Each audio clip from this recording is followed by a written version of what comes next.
This is the champ. Loved by many, hated by few, respected by all, second to none. I'll do that again. Loved by many, hated by few, respected by all, second to none. Yep, this show right here, we're going to go ahead and split this one up. We got, originally we have the commercial radio show, Nolan, Wells, and Friends. We're going to retitle that one. But just for right now, I want you guys to understand that we will be devoting a whole episode to Nolan, Wells, and Friends. As you know, this has been a horrible situation that occurred in Mississippi. So there's another song that I want my field producer to pull up. It's called Mississippi Goddamn. Can you pull that one up? You've heard of that one before? Yes, sir. We need to go let you go ahead and pull that one up. But, you know, Mississippi led the nation, as you know, in lynchings that occurred. So that's the reason why that song was placed out. But let's talk about some things locally in the great state of Texas. I was approached by a young man that's now running for the state Senate in the state of Texas, Keenan Colbert. He will be calling in today. We wanted to go ahead and get him online, being that he is running for the state senate in the state of Texas. I met him through a mutual friend of ours, and we struck up an interesting conversation. I'm curious to know about how this campaign is going to go off, how it's going to happen, because he's running for state senator outside of Dallas. So normally when I talk about state senators, I may talk about Nathan Johnson, I may talk about Royce West, but I wanted to go ahead and start doing my conversations a little east, like Waxahachie, Texas, Ennis, Texas, Corsicana, Texas, Van Zant, Texas, Van Zant County. So that's what we're talking about. That part of Texas is growing rapidly because Texas is becoming more urbanized. We have 254 counties. Check that out. 254 counties in the state of Texas. 254. We just have 50 states. A lot of states, they only have maybe 75 counties, but we have 254. But as we're going into these counties, we realize that a lot of people are moving from the urban areas to the suburban areas, which would be urban areas of Dallas. They move to suburban areas of DeSoto. Then they move from the DeSoto areas to the exurbs, which would be Red Oak. And then after that, you really are in the country. But what would possess a black man to run for a position where there is no city, but there are exurbs, and it's no suburbs. It's just exurbs. So that's the reason why I'm curious about this young man. Young man's a veteran, and he has done a lot of good work in the community. He's a first-time person that's been running for office, and we are expecting for him to do great things. We got it all charged up and everything. Ready? Okay, so while we're waiting for him to call in, I'll go ahead and also talk about the county as it exists. The county as it exists, Van Zant County, that county was one of those areas of the state of Texas that, historically speaking, has not been very progressive. It hasn't been very progressive. And that is what we're dealing with. We're dealing with a country now in which we're looking at possibly a turnover, if you will, regarding how we're doing things. But this is the area in which we live in now, the era that we live in now is so much polarized. It's so much polarized that people are now turning on each other when it's just some simple things. Example of the simple things that we're talking about now would be what we do with SNAP benefits. SNAP benefits. Oh, snap. We have people such as the President of the United States who would be more than willing to cut SNAP benefits off because, well, that's the kind of guy he is. That's the kind of guy he is. But what we do need is that for people to decide to run for political office regardless of the climate of the times. If that's the case, then you're looking for a perfect climate. It'll never happen. It'll never happen because there's nothing perfect about this country. That's right, I said it. I know there's some MAGA people will say make America great again and will also say things such as the country's perfect, but our founding fathers never said it was perfect. They always strive to make it perfect. That's the reason why it is written that we are in search for a perfect union, which implies that the union is not perfect. And we see that every day. We see that from top to bottom. We see that every day. So in seeing it every day, we have to work toward making sure that we can get people to decide to run for public office. So in deciding to get people to run for public office, I've been approached by that before to run for public office. But I like encouraging people. That's the reason why I reached out to Mr. Colbert to have him to come on the show and to go ahead and talk about his campaign. Because, see, it's getting to the point now where we have people that are older need to go ahead and transition other people in to pick up the fallen standard. And that is what Mr. Colbert is attempting to do. So do we have him called in? Is he in now? He's in. All right. Mr. Colbert. Can you hear us?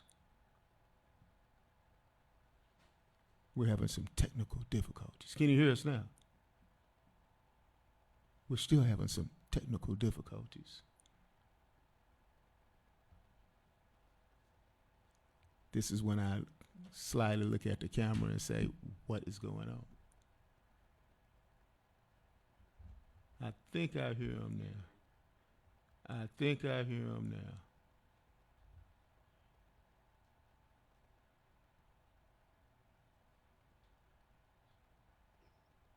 Hello? That's the voice of someone else talking to Mr. Colbert.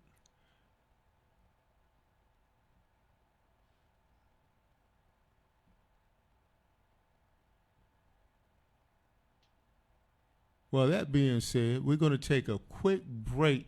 We're going to play some music, and then when we come back, we will have them there. Go ahead and play some music right quick. We'll be right back.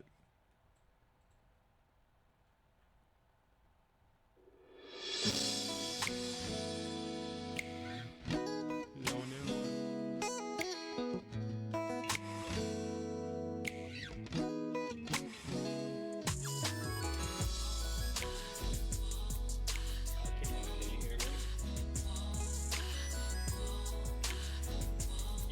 Yes, sir. Do you know my favorite color? Do you know what I like to read? Yeah. About my favorite childhood memory. Whether it made me mad or it made me sad. Was my daddy around to raise me? You should know. All right, we're back again. Now, this is the beauty of, this is really live when you have something that messes up and then you have to go ahead and just scramble and then try to be cool. Try to be cool. I'm always that. But, you just have to work with it and everything. So, therefore, you can't sweat it. You just got to roll with it. So, you're listening to the sounds of Tangela Gray. We opened up, make it look good, we opened it up with Janelle Gray, and now we have Tangela Gray here. It's live as well. But Keenan Colbert is finally online. Keenan, you there now? I am, yes, sir. All right, we got you turn them up a little louder there. Okay, that's about as loud? Okay, all right, so that's it. So, Keenan, you know what that means, man. That means you got to come into the studio the next time around. You got to come into the Yeah, studio. absolutely. I'd love to. Good. All right. So now we wanted to go ahead and get this going. I don't know how much you've heard me brag on you and everything. I talked earlier about transitioning to a newer generation of Texans that are running for office. We in the Dallas area. We have DeMarcus Alford, who's running for county clerk, and I understand you're running for office outside of Dallas County. Tell us about yourself and what office you're running for. Sure. My name is Keenan Colbert. I am the Democratic nominee for State Senator of District 2. The most common question I get is, what is or where is District 2? And I'll tell you, it is Kaufman County, Rockwall County, Collin County, Dallas County, Ellis County, Navarro County, and Van Zant County. And for anybody who's been in Texas for anywhere close to as long as I have, that'll tell you that that's a pretty big turf. It's parts rural, it's part suburban, it's part city, and I for one, I'm stepping up to meet the moment and introduce a new generation of leadership into our state and local politics. And I'm here to listen to the people and advocate on their behalf. I hope I can earn your support. All right. So why did you decide to run for office? You know, I wish it was a cooler, a cooler story than what it actually is. But truth be told, I decided to run because I saw that no one else was going to. And, I saw the writing on the wall back in 2025 of, the opportunity to change the trajectory of our state and of our country. And I was aware of how important, this pivotal year that 2026 is going to be in our life in this time. So I saw that no one was willing to run. I firmly believe that the people of District 2 deserve far better representation than what they've received. And at least from my background in the Marine Corps, I was taught, if not me, then who? I'm not the type of person to sit around and complain about a problem or shake my fist to the sky and say, oh, if only somebody would have did this or that. So I'm meeting the moment. I'm doing it myself, and I'm running a race in a way that I hope somebody would run for me. And that's listening to the people, going out, meeting people where they are, hearing what's important to them, and prioritizing that, and then making a plan to actually fix the things that are affecting people. Hey, that's quite impressive. As you know, we've had several conversations this past week. I put you on the vanguard along with, as I mentioned before, DeMarcus Alford, who's running for county clerk in Dallas, and Junior Ezeono, who won his spot in the state house in Arlington as well. How old are you, man? Mm-hmm. How old are you? I just turned 33 last month. You turned 33. Everybody that I mentioned, I think you're the oldest one out of all the ones I just mentioned. You're 33. You the old dude, man. So you know what? I'll take it because the seat that I'm gunning for, the current incumbent, he is 84. He's 84, 33 and 84. Wow. Who's the incumbent? I know you. Go ahead. His name is Senator Bob Hall. Okay. So, hey, but I'm greatly impressed that you decided to run against a seating incumbent as well. Just like I said before, I'm always looking at candidates who are younger to come in, because when I was a candidate and I was 33 years old, I didn't have nobody like me that I am doing now reach out to me and say, hey, reach out to myself at that time and say, hey, let me help you out. Let me help you, show you the ropes, what to do, what not to do, how this could work or how this could not work. So I'm looking forward to having you on the show. I understand you got a big day today. I don't want to take up too much of your time. What's going on today with you? Well, today I have my first in a series of candidate meet and greets for the district. The one today is for Kaufman and Rockwall County. There's a meet and greet at 5699 Bill Clements Boulevard.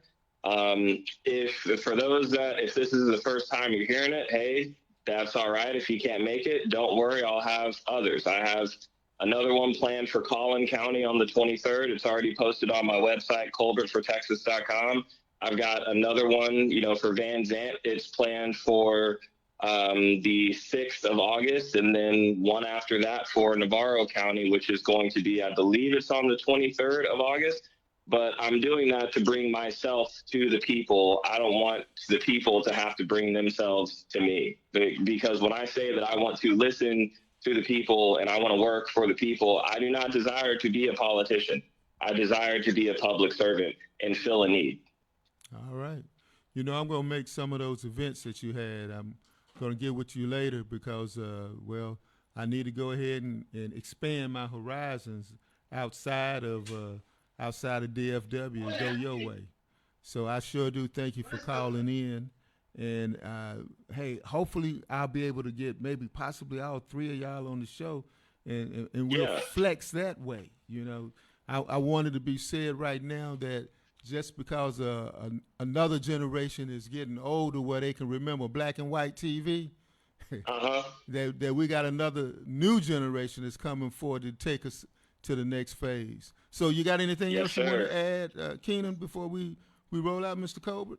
You got anything else you want to add to it? I'll say this, because for those that's listening, if you know nothing else about me, this is my ask. Vote wisely, vote all the way down the ballot, and tell somebody that you know to do the exact same thing. Yeah, I'm not saying you have to go out and vote for me, but what I am pointing out is that there are generations of troops and activists that did everything that they could to get us to this moment right now.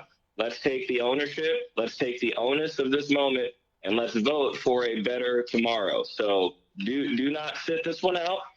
Don't hope that things are going to get fixed. Make a plan, put it on your calendar, either November 3rd or October 19th, to go out and vote for a better future. That's all I got. All right. Thank you. I appreciate you for calling in. Next time around, let's hang out one-on-one. And, hey, let's make it work. Let's win 2026. Yes, sir. All right. Thank you now.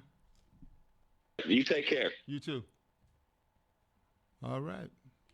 Okay, we got that interview done. We're trying to knock these interviews down and out, and we wanted to go ahead and make sure that people understand what's going on, that this radio podcast show is the only one in the DFW area that actively goes out and seek the candidates to come on the show, and they also volunteer to come on the show as well. They also give donations as well, because that's the only way this show can continue to go through what we go through. We've been on there for 12, 14 years now, so that being said, we watch people grow up. They even actually had kids and everything else. But this is the future that we have for America, and that's the reason why I had Mr. Keenan Colbert to be here as well. 33 years old. DeMarcus Alford is 32 years old, if I'm not mistaken. He'll put in the chat that how old he actually is, but he is in his early 30s, and also Junior Ezeono is young as well. He hasn't even reached 30. So this is what we're talking about. Each one, reach one, teach one, and then those that are taught come back and help us all. So you've been listening to the Commish Radio Show. We'll be back on episode number 2. We'll be back on episode number 2. But meanwhile, check out Keenan Colbert. He's coming for you in the state of Texas in District 2, Senate District 2. Take care. Who was that masked man? You mean you don't know? That was no masked man. That was the Commish. Saturdays from 5 to 6 p.m. on the Fishbowl Radio Network. Hey, how you doing? This is Ed Gray of the Commish Radio Show. Stay tuned and tune in and be up to speed on everything in social justice, human rights, and politics on the Commish Radio Show, airing every Saturday, 5 p.m. on the Fishbowl Radio Network. Jump in.